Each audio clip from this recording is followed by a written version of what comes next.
It's not super common to see electric vehicles making long trips in the north, but two friends are driving what they describe as the worst and cheapest EV from Michigan in the US all the way to Tuktoyaktuk and then home again. And they were in Inuvik yesterday, so I gave them a call to find out why they are doing this and what it's been like so far.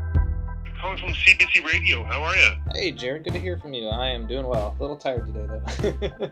Yeah, no kidding. I imagine you're driving a lot every day, hey? Yeah, it's been 12 to 16-hour days since we left Michigan. Funnily enough, on that Dempster, the days have been shorter, so it's been easier as the road's been getting harder.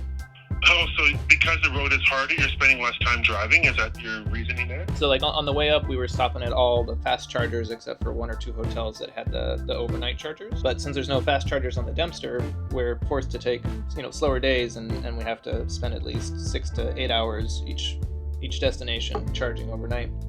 What have you learned about driving an EV up here? Have people been, helpful in helping you charge? Are there enough places to charge your car as well? Yes. I think what I was reminded of, and one thing that I love about long road trips, especially in remote areas, is it seems like the further and further you get from the larger cities, the more friendly and interested people are in helping you. And so we're not intentionally setting out on this journey to rely on the kindness of strangers, but strangers have been volunteering their kindness. But, with an electric car, as long as you have electricity, you can charge, although it may be very slow. So it's less, even though it's very remote out here, people do have infrastructure, and all you need is infrastructure, whether that's a big tank of gas and a pump or an electrical outlet. And so we've been calling ahead whenever we stop. The only place I forgot to call ahead was here in Inuvik, where we are right now.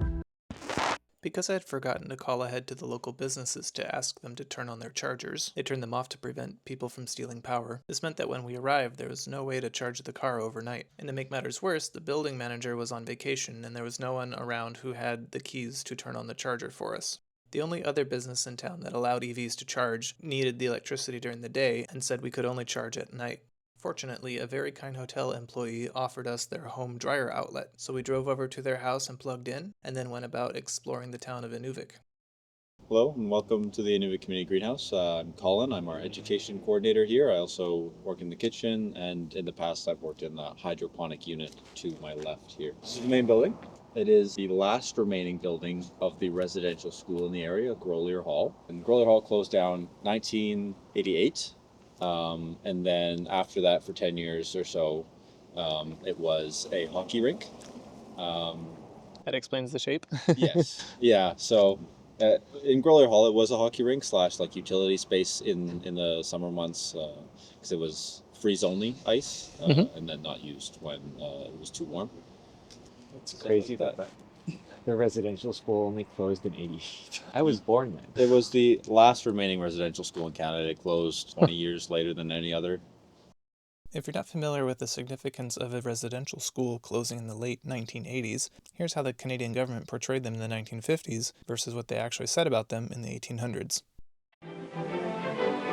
South of Hudson's Bay, James Bay, and at the southern tip of James Bay, the settlement of Moose Factory. News Magazine salutes Education Week with films of an Indian residential school, scattered in key locations as far north as the Arctic Circle. They've a total of 11,000 pupils, orphans, convalescents, those who live too far in the wilderness to get to a daily school. They learn not only games and traditions, such as the celebration of St. Valentine's Day, but the mastery of words, which will open to them the whole range of the ordinary Canadian curriculum.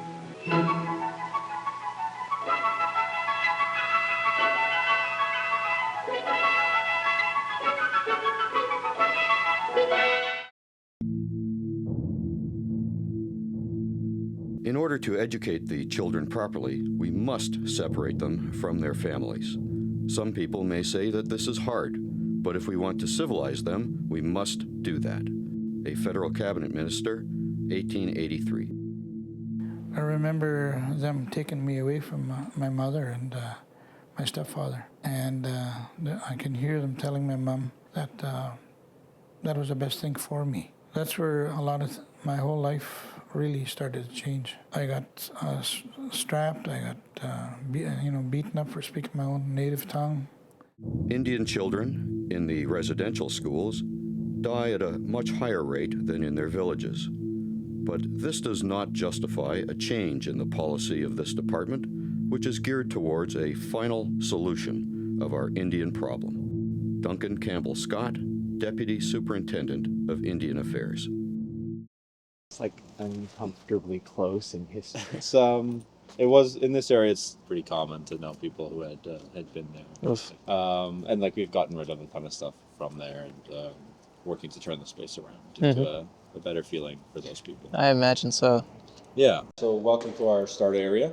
This is where we open up in April, and we do that by having things like our curtains be drawn. We also have heaters right where we came in, and another one on the opposite side there. So what we do is we have all these tables overturned. This half of the room is filled with flowers, and then the other half of the room is produce. We have a lot more space for flowers, as you can see, because we do things like the hanging baskets you may or may not have seen around town. Mm-hmm. Saw a couple.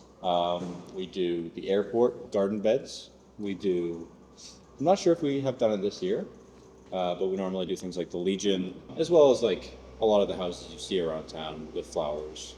Some of that comes from here. Quick question about those flowers. Are those, because I saw like you had a donation box and stuff, are the local businesses paying for those, or are they just kind of like a So yeah, like the town buys a certain amount, and then we do like a plant sale every year in this space. So like our desk down there is where you would pay for it. For the rest of the year, like this time of year, it's just kind of like an office space to get some work done, sort of away from everybody to ask questions and things like that if you really need to work, but also it's nice and warm sometimes here in the morning. Yes. It's nice to come up here and warm up while you do your work too. So we start by getting those trays there. About 2,500 of those every year from a nonprofit greenhouse as well in New Brunswick. They just give us the best price because they're also a nonprofit for shipping. That's a long way to ship, though. It is, but most of the time we get a lot that survive. There's a few that always go, but Yeah. to be expected. And then what we do is we get like a big pile of dirt, and we get like Children's First or the school or whatever group of kids is more willing to come in, and we have them, as well as some of our other members, help us put them into these containers that are in our recycling bin here, and sort of like a community event workshop kind of thing to help us to take some work off of us. We watch for like pests and things like that while they're growing. I'm guessing most of the pests are imported with the seedlings and stuff. So we like pansies and like pepper plants get a lot, so we usually dunk them in soapy water to kill off all of them and their eggs. But if we're very diligent with that, we usually don't get many.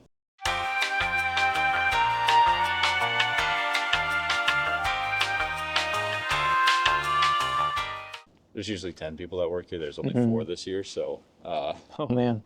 yeah, a lot more of the volunteer tasks have just kind of been operational stuff that we might not be able to get to in a day, especially like it always takes 2 of us to open the kitchen. Right. I'm doing soups and sandwiches this weekend, and Robin does all the baking.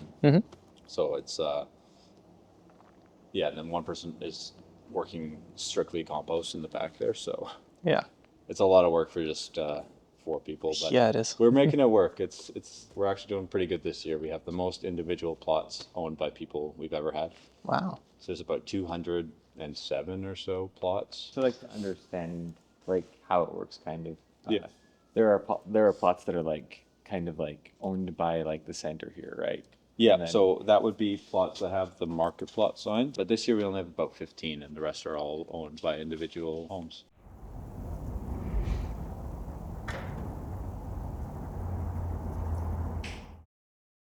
The math said 2 o'clock based on the number of kilowatt hours we were drawing and how many we need. Yeah, so if we leave... 2:30, we'll have an extra. Yeah, well, I mean, do we need extra if our goal is to charge in Tuk as long as possible, right? We don't need extra, and then we'll just spend more time in Tuk, which is like the point. final destination anyhow, so we might as well spend more time there. Yeah.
sun light up the sky.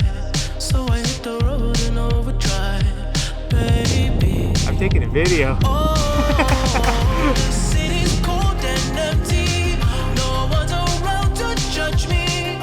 I can see clearly when you're gone. I said, ooh, I'm blinded by the lights. No, I can sleep until I feel your Ghost. What? It's the furthest north I've ever been. I'm drowning in the night.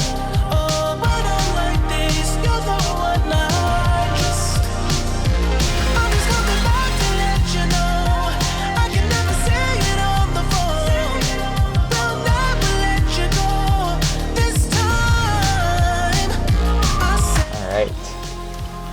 So there are 220 outlets there at least. We're supposed to not charge Off of those.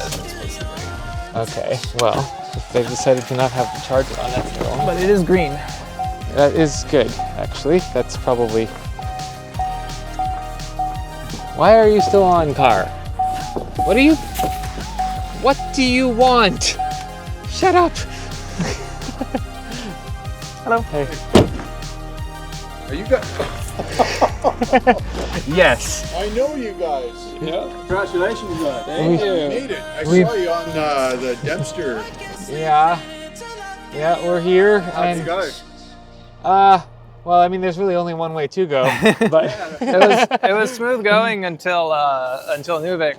And then just because we got in super late, we couldn't find a place to charge until this morning. somebody parked like a long bed extended cab F-250 in front of both EV chargers in Inuvik. So yeah, theoretically it even works. We're about to nope. No problems. I have never. Profile, but You need the adapter. Yep.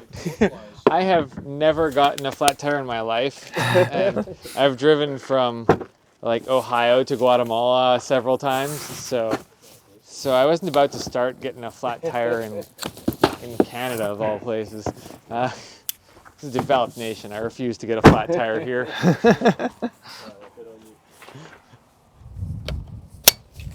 seen there's a music festival on today? I've heard. Yeah. Does it start soon or? I heard it started at 6, so I'm going to Okay. check it out. Where is It's it 7, exactly? so. Kitty Hall or something. Oh, okay. Yeah, I saw that on the map. Think we can walk It's here not a from big there? place, you can probably- Yeah. Is it charging? So I might see you guys I'm gonna later. pop the door open so that All right, charge complete by 4 a.m. We'll have 100%. 3:45, 100%. So, although we don't even need 100%, but we might want to get it. Well, no, we want to get back and sleep in a bed for more than 2 hours. 300 and hey, my bed was technically free. Your bed was $340.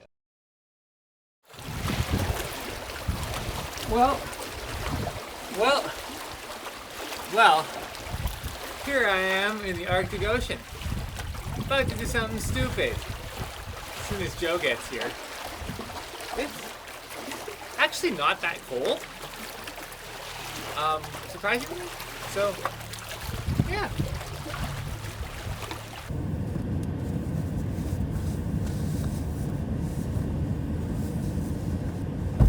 What you doing, bud? I'm trying to find the iPhone camera and get the other Blackmagic camera ready.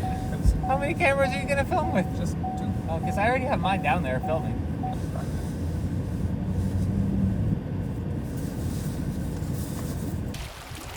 So, just poking around with my stick. Poking around with my stick. And I think, after much prodding, the only way to jump into this is going to be the belly flop, because there's rocks like a meter down. So good times. You're going to wade in? Yeah. I have to send it. I won't be able to get in if I wade in is the thing. So, all right. Hurry up, because I'm losing my nerve. All right, 3, 2, 1. Woo!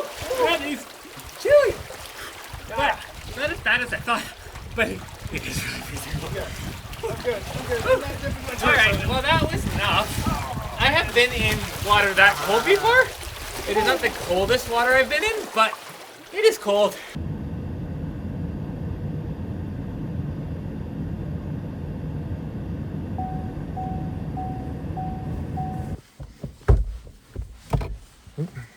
Shifting to drive while I'm move this down to here, and hopefully I can get the seat itself too wet. No, it's fine. That's the nice thing about these towels that don't really absorb any water, is that they don't let water through to the thing underneath them either. Something smells like Euro meat. Like, I know it's body odor. Something smells like what? Euro meat. What's Euro meat? Gyro. Oh. Kebab. It's like, when have you eaten a European? Oh, I forgot the salt. It's good fish, though. Yeah. I don't think I've had this kind of fish before. You open it, I can't. I will use my manliness. After a plunge in the Arctic Ocean and eating some local whitefish, there was one thing left to do. Technically, we had a little bit further left to drive. This is it. End of the road. End of the road, Joe. We can keep going. Well, not much further. We can go to the sign, but... Oh. Is this it? This is the Arctic Ocean. Is this it? I mean... Micah, this is the furthest north I've ever been. It's not the furthest north I've ever been, because 10 minutes ago I walked over that bench over there. Oh, man, you beat me? I did. The car was charging. We are here. Oh, man. At the Arctic Ocean. The farthest, the most northernest point of the Canadian road network. Well, we did it. We did it. That was fun. Yep, we made it. We made it. We made it. We're not in a ditch somewhere. Do you want to do it again? We kind of have to. We Okay. gotta go back. Well, let's go. We gotta go home.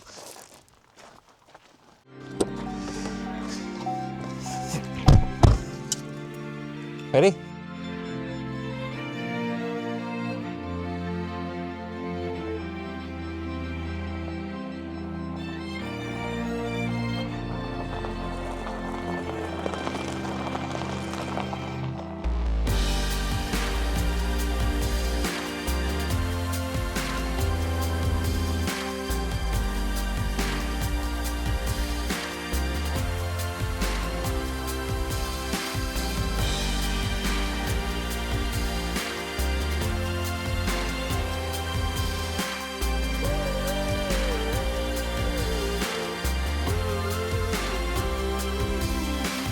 Thank you so much for watching this whole series of Bolt to the Arctic. This is not quite the end. As I mentioned in my introduction video, I have to drive all the way to the Arctic Ocean and then back for a total of 8,000 miles. So I've only done the first 4,000 miles. There will be one more Encore episode, as I like to call it, because going back, I shot a lot less video, given that much of everything that you saw already is what we saw going back. We didn't run into any issues along the way, nothing worth turning on the camera for. This was surprisingly a very low wildlife trip. I still want your questions, because after the Encore episode, Mike and I will do a Q&A, and I have a special interview with someone else who did the journey in an EV right after we did. So stay tuned for that. Now what's next? I have some plans, nothing quite as epic as driving to the Arctic Ocean and back, but I still have the car, I still plan to do fun things with it, and some other things too. Not everything that I plan to do is car related, although many things I do because I live in the United States require a car to do such things. So you'll see Lightning Bolty McBoltface show up in more than one video. Not everything I do is worth making a YouTube video over, so if you want to keep in touch or just kind of see what I'm up to, the best place to do that is to go to my website at www.quigs.quest. Yes, it ends in .quest. I feel very excited that I was able to grab that domain. And there I technically have a newsletter. I may actually use that for news, but also just sharing little odds and ends and stuff that I'm doing. that may be of interest to people who enjoy tinkering and various nerdery. But as you also may have noticed, Micah and I did take a lot of pictures, and I plan to compile a bunch of them into like a little zine or a photo book or something. So if you're interested in seeing some of the behind the scenes from this trip, or just the process of editing and making a photo book / zine, I don't know how big it will be, I'll be posting that on my website. There's also an RSS feed if you're into that. And yeah, we'll see how long it takes for me to finish that in my spare time. But again, I appreciate you sticking around, especially to the end of this video. It was a little bit shorter, may have ended a little bit anticlimactically, but what you saw is what we experienced. Like, it was just like you just drive and voila, there's the ocean. Well, at least the ocean sign. We already jumped in the ocean. And then you turn around and go home. Like, what more can you say?